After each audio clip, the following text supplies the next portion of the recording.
Blazers are in the news today. Blazers. God, this team needs some positive PR, and this is Well, they got it. This is it. Yeah, I don't know how you couldn't like this. No, I this mean, is great. This is great news. This is a win for you fans. Yes. Assuming you want to watch the team. Yeah. I would say that this is a bigger win when if the team gets good. Yes, this will be huge. We talked about this when the report came out last year that they had lost somewhere in between 60 and 70% of their TV audience. Real numbers, by the way. Whoops. On route. Yeah, we were like that.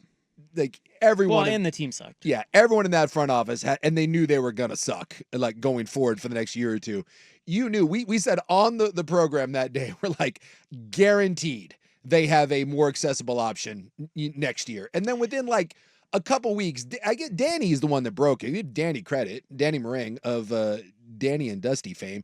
Dude, he's had this for months. I mean, maybe not the exact details, but this is one of those. There's just no way you could keep doing this and have no TV viewership. And the Phoenix Suns did this down in Phoenix, and it rose their viewership by leaps and bounds. So you knew this was coming. They had no choice.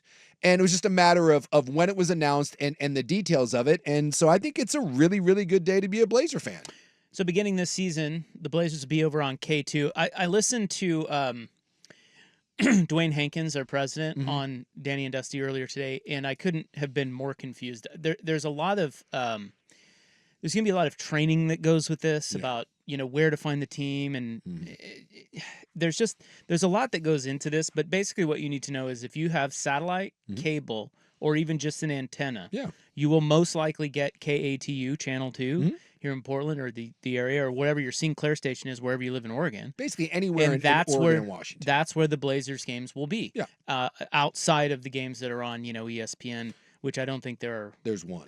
There's one. Well, nobody on the national level wants to watch them. There's one game on TNT. So it's great. And that's the Bucks game. And the Root thing, so Hankins did take a little bit of a shot at Root, thinly veiled. He said, look, we were kind of buried amongst all the teams on that channel, and they lost a lot of their just sort of their own programming that, shows that pertain to the Blazers and kept people thinking about and talking about the Blazers. So all of that is coming back.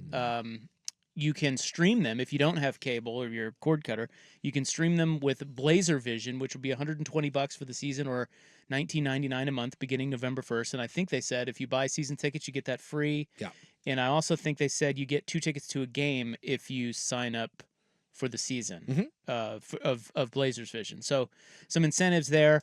So KATU, Channel 2, that's what you need to know. And it's just going to be much easier. They said basically the numbers are they're going to quadruple the number of people who can get their games because it has been absurd and absolutely, it's just a travesty forever for as big as the Trailblazers are in this area, that all the way back to the Comcast Sportsnet deal that not a lot of people, but I just mean like not everyone in the state can access their games. This is about as good as they could do in terms of access, making it easy and readily available for fans.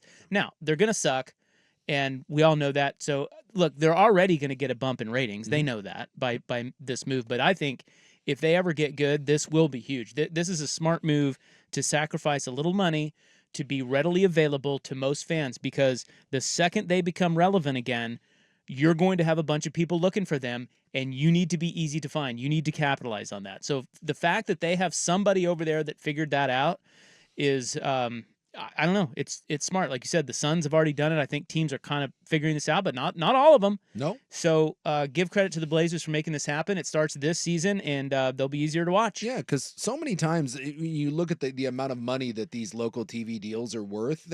This isn't the Dodgers, okay? The Dodgers TV deal is enormous, but most of these local, NBA, NHL deals, even the smaller markets in Major League Baseball, you're not talking about tens of millions of dollars. No. And it's maddening that these teams are cut off their own nose, right? It's with their fans, because there's like, well, we're chasing a couple $1 million in the grand scheme of things. My God, it's not even the mid-level exception, right? Like you can't buy Gary Trent for this.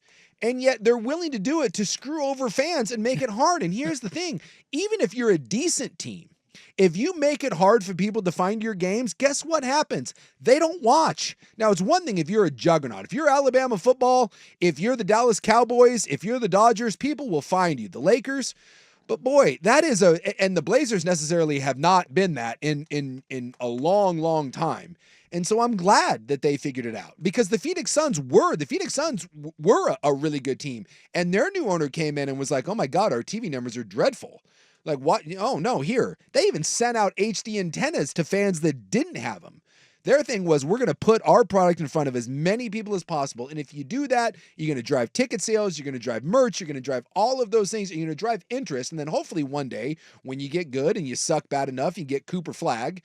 And then all of a sudden, in 2 or 3 years, you're back to being a traditional power. Now you've got another rabid fan base, so you're not starting from the bottom. And then when he tears his ACL, you can tune into the big talk show with Danny on it, breaking it down, making you feel better about yourself.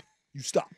Well, look, this is good. It's a good day. It's a great day. They said that beginning January 1, they're going to have a new Univision station called Rip City TV. Yeah. So initially, this is where it gets a little convoluted. Yeah, it's like, this was a little funky. There's a couple different KATU channels. Just don't worry about any of that. You're going to be able to find them. Yeah, there's KATU Charge. And there's 2.2 and 2.3.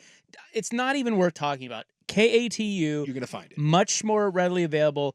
And then January 1, they're going to a Univision station where they're going to call it Rip City TV, where they just have their own programming, and a lot of games will be on there too. Yes. So, that's I know a good move. I know there's details in standard vision versus HD, and is it KATU Charge? Look, anytime you're doing something with this many games, think about this: 81 of your 82 games right now are going to be on KATU. You have one national TV game, which is kind of hilarious. What game's that? That's the Bucks game when Lillard comes back. Oh, no. That's the only national slated game right now. What about when Bronny comes? No, one game. One. So as it stands right now, I mean, more could get picked up, but as it stands right now, you got one national game. So you got 81 of these. And so, yes, I know the people, we're getting some people that are already texting into the Vancouver text line that are complaining about all the little nuances. It's like, can we not do this? Exactly. You're putting 81 games. Every time something positive comes out of it, there's a reason to hate it. On free local TV, right? If you have rabbit ears, you can pick it up. And now we're going to get what about this and this and this and dude, when you put 81 dates on a network TV show, there are going to be times that there's programming problems, and you're going to, it's like when they were on Root, right? Sometimes, remember when it went over to that weird Root Plus, whatever that station was, like the Kraken would be on? Try finding that damn thing. I had Comcast and couldn't find it. And I'm sorry, your local team getting bumped for hockey miles north of you stinks. Is absurd. So in this case, if something happens and you have to scroll down to KATU Charge or whatever, it's still going to be right there. So there's nothing perfect. There's no deal. There's no TV, no media deal ever that is going to be perfect. But never let good be, or what do they always say? Excuse me. Perfect is the greatest enemy of good or better. It's like, oh, well, it's not perfect. There's nothing that's perfect. This is a great deal for a Blazer fan. And if you can't see that, then you're just the Grinch. And you just want to bitch about stuff. And believe me, this show is the first one to make fun of the Blazers and to call them out for all of their stupid practices, because there's a million of them. I think it's really sexy. But God, when they hit a home run, just it's a home run. This is like someone hitting a home run and being like, well, it didn't go into McCovey Cove. Yeah, it was a home run to the shortest part of the field, if you can even call it that. No. Do you hit a home run, let them take their victory lap. This is a great day to be a Blazer fan.